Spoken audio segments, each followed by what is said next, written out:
Good morning बच्चे। आज class 10 के मैथ अध्याय 6 का पढ़ने 6.6 पढ़ेंगे। पढ़ने 6.6 करना है कि दो समरूप त्रिभुजों के क्षेत्रफलों का अनुपात इनकी संगत भुजाओं के अनुपात के वर्ग का होता है। ठीक है, देखिए क्या है, दो समरूप त्रिभुज ए और ए बी सी त्रिभुज और पी की वाली समरूप हो गया। अब करें इनका क्षेत्रफल और इनका क्षेत्रफल का अनुपात जो है इनके संगत भुजा के अनुपात के वर्ग का होता है।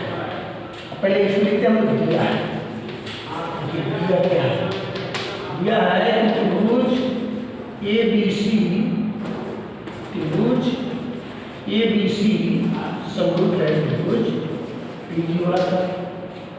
ठीक है, अब जो दिया हुआ लिखते हैं, अब इसमें लिखे हम लोग क्या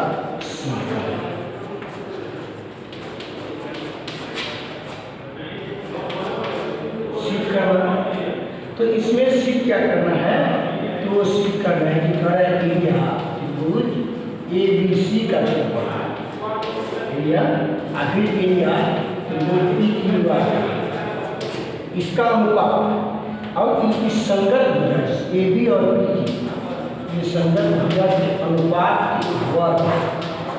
ठीक है, फिर इसका संगत बी सी और इसका क्यू आर, इसका संगत का वर्ग और इस पर सी ए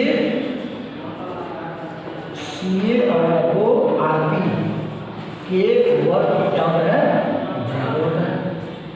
ठीक है, अब इसके बाद हम क्या करना, रचना करना पड़ेगा। ठीक है, अब रचना में ये है कि एम लंब डाल दी बी सी पर और पी ए लंब डाल दी को क्यू आर पर। ठीक है, यानी ये कि 20 एम लंब डाला को B C and P N लंब डाला इस पर क्यू आर पर खींचा। ठीक है, अब यहां से आपको क्या करना पड़ेगा, प्रमाण है।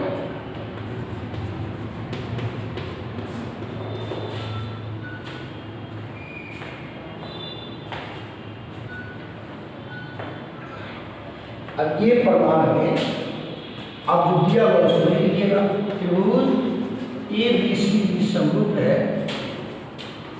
त्रिभुज पी की बात।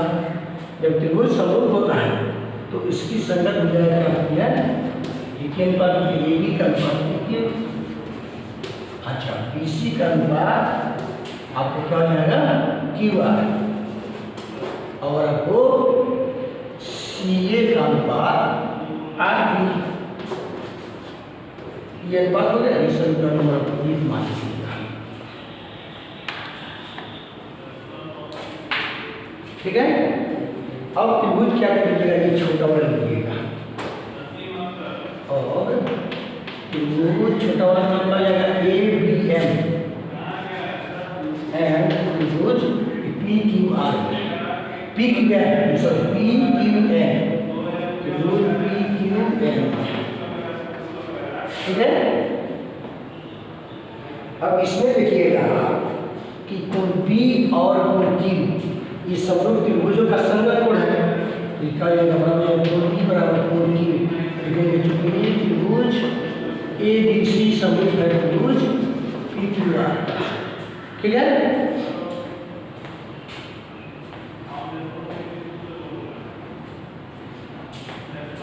ये देखिएगा कि जब लंब बता रहे हैं तो जब 90 डिग्री आएगा तो कोण एम बराबर कोण एम क्या लिखेंगे,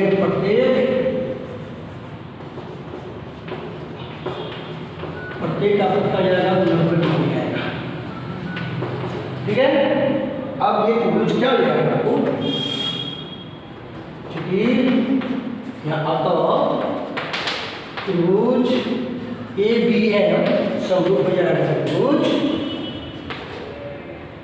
क्या नाम है इसका, P Q N, P Q N. क्या करेंगे, एंगल एंगल समरूपता से। ठीक है, ऊपर भी लिखा है। अब अब जब त्रिभुज समरूप हो जाता है तो मालूम है कि इसकी संगत हो जाए, क्या हो गया एक के अनुपात होती है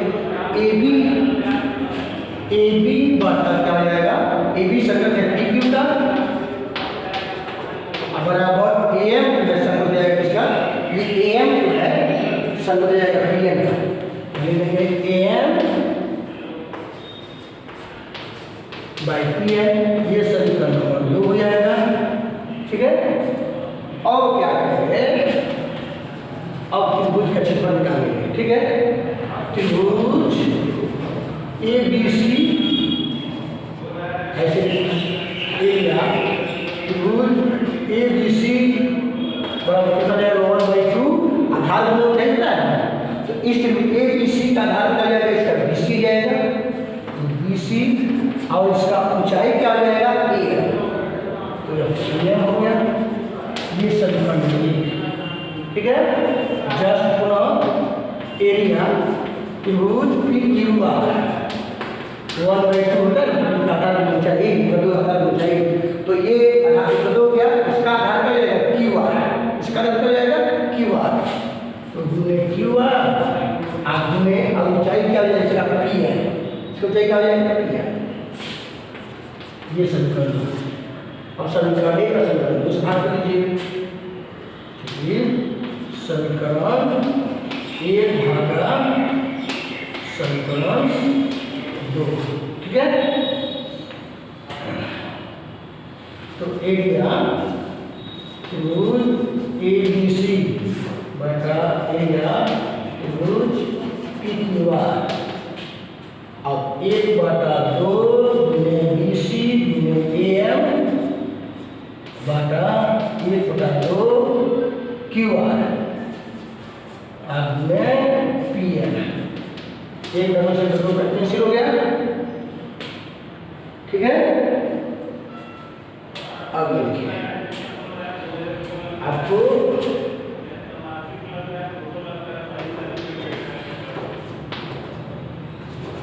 एरिया त्रिभुज ए बी सी बटा एरिया त्रिभुज पी क्यू आर, बस क्या है बी सी बटा क्यू आर आगू में ए एम बटा क्या होगा पी एन। आप देखिए A M by P N जो है ए बी बटा पी क्यू के बराबर है कि नहीं, यहाँ समीकरण 2 में है कि नहीं है, या यहाँ लिख सकते हैं ये बी सी बटा, तो आप याद कीजिएगा A M by P N को, ठीक है, या इससे आप बराबर कर दीजिए या समीकरण 1 से बराबर कर दीजिए, किसी दूसरे में से बराबर कर सकते हैं। अगर समीकरण 1 में बराबर करना चाहते हैं, ठीक है, तो समीकरण 1 में ये बी सी बटा क्यू आर ए बी बटा पी की बराबर है, ये बी सी बटा क्यू आर किसके बराबर है ए बटा पी की, तो बी सी बटा क्यू आर की जगह पर हम ए बी बटा पी को लिख देंगे समीकरण 1 से। ठीक है, और यहाँ पे जाते हैं लिखेंगे ए बी बटा क्यू आर गुणे ए एम बटा ए एम बटा पी एन को पहले से दिया हुआ है, ए एम बटा पी एन, ये बी सी बटा क्यू आर है, ये इसको क्या लिखते हैं बी सी बटा क्यू आर को ये बराबर है ए बटा पी क्यू के, हम B C by Q R जगह पर ए बाई पी क्यू लिखते हैं, A B by P Q, और यहाँ क्या लिखेंगे A B by P Q लिख देंगे, B C by Q R की जगह पर B C by Q R देता है A B by P Q बराबर है, और A M by P N ये आपको दिया हुआ है।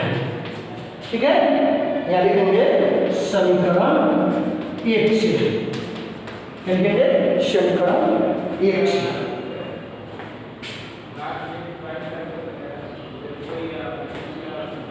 अब ये समीकरण 1 यहाँ लिखेंगे, ये आपको यहाँ लिखेंगे समीकरण 1 से।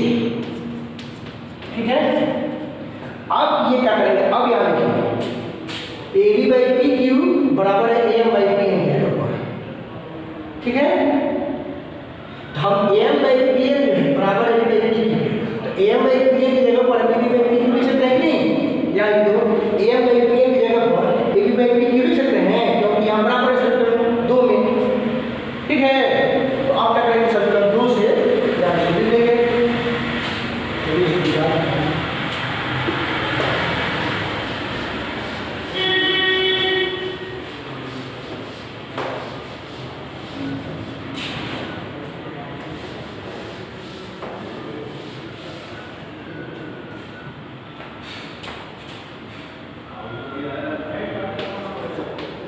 एरिया त्रिभुज ABC, एरिया त्रिभुज PQR।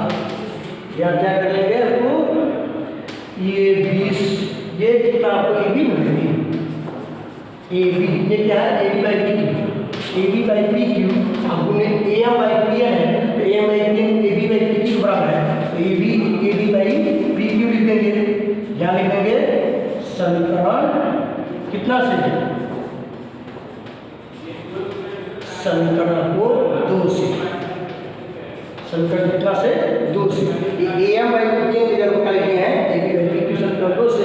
अब इसको क्या करेंगे, एरिया त्रिभुज ABC बराबर एरिया त्रिभुज PQR AB के स्क्वायर बटा PQ के स्क्वायर, या स्पेशल AB बटा PQ के स्क्वायर। ठीक है, साबित हो गया ना। अब इसी प्रकार देखिए AB बटा PQ इसके बराबर है तो हम ये AB बाई PQ इस बाई QR बराबर है तो इसी प्रकार इसी बाई QR ये बाई R के बराबर है।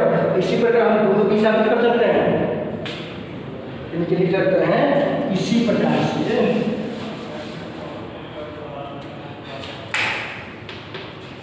इसी प्रकार से एरिया त्रिभुज ABC, एरिया त्रिभुज PQR बराबर AB बटा